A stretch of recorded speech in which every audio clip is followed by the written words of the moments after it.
ஏதாவது ஒரு கான்ட்ரவர்சியா கேட்டுட்டு அது ஒரு தலைப்பா. நாட் இன்ட்ரெஸ்டட் டு வாட்ச் ஃபுல்லா. என்ன நீங்க ஒண்ணு எழுதுறீங்க?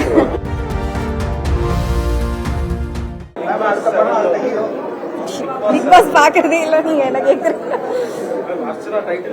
தெரியல, நான் பிக் பாஸே பாக்குறதே இல்ல நிஜமால. நான் வெளியில வந்ததுக்கு அப்புறம் நான் பாக்குறதே இல்லை, எந்த சீசனுமே நான் பாக்கல. இல்ல ஜென்ரலாவே பாக்குறது இல்ல, அது என்ன தெரியல. அதுக்கு ஒரு பிஸி, அதுக்கும் திட்டுவாங்க என்ன அவ்வளவு பிஸியா இருந்தாங்க அப்படிலாம் இல்ல. Just not interested to watch ஃபுல்லா.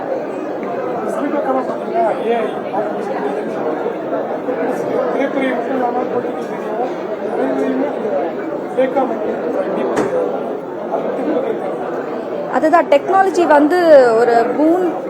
அது வந்து எப்படி மிஸ்யூஸ் பண்றாங்கன்றத வந்து நல்ல விஷயத்துக்கு யூஸ் பண்ணா அது நல்ல விஷயம். இந்த மாதிரி யூஸ் பண்ணனால எப்படி நிறைய பேருக்கு அது பிரச்சனை ஆகுது, எஸ்பெஷலி ஆக்டர்ஸ்க்கு வந்து நிறைய பிரச்சனை ஆகுது. ஸோ அதனால நல்ல விதத்துக்கு யூஸ் பண்ணாங்கன்னா இன்னும் நிறைய வளர்ச்சிக்காக நல்ல நல்ல டெவலப்மெண்ட்ஸ்க்காக அதை யூஸ் பண்ணணும் அப்படின்றதுனால பண்ணணும். அதுதான்.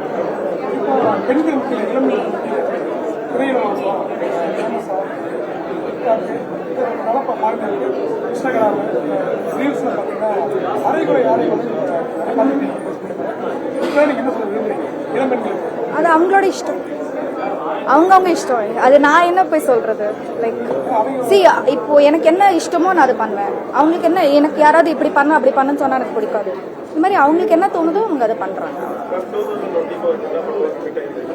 இப்போ கௌதம் கார்த்திகோட ஒரு படம் முடிஞ்சிருச்சு, கிரிமினல்னு ஒரு படம். உங்க எல்லாருக்கும் தெரியாது, அனௌன்ஸ்மெண்ட் எல்லாம் வந்துருச்சு. அதுல சரத்குமார் சாரோட டாட்டரா நடிக்கிறேன்.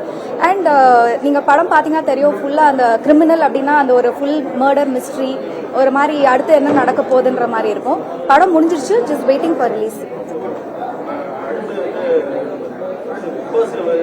இவரு நீங்க என்ன, நீங்க பிக் பாஸ்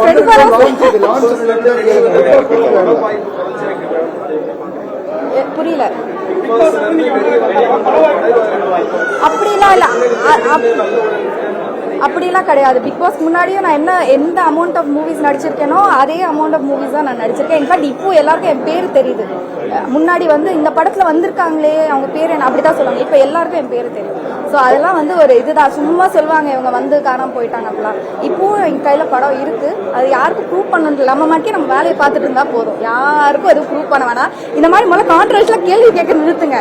ஒரு பத்திரிகையாளர்னா ஜாலியா வந்தீங்களா, ஒரு கடை விழா, அதுக்கு இதுவா கேளுங்க. ஏதாவது ஒரு கான்ட்ரவர்சியா கேட்டுட்டு அது ஒரு தலைப்பா போட்டு எதுக்கு? என்ன நீங்க ஒண்ணு எழுதுறீங்க? சரி, எனிவே அதுக்கு முன்னாடி எவ்வளவு நடிச்சிருந்தான்னு பாத்தீங்களா? அதே அளவுதான், அதேதான். ஒண்ணுமே யாருமே எதுவுமே மாற்றம் இல்லை. செய்திகளை உடனுக்குடனும் துல்லியமாகவும் தெரிந்து கொள்ள சப்ஸ்கிரைப் பண்ணுங்க.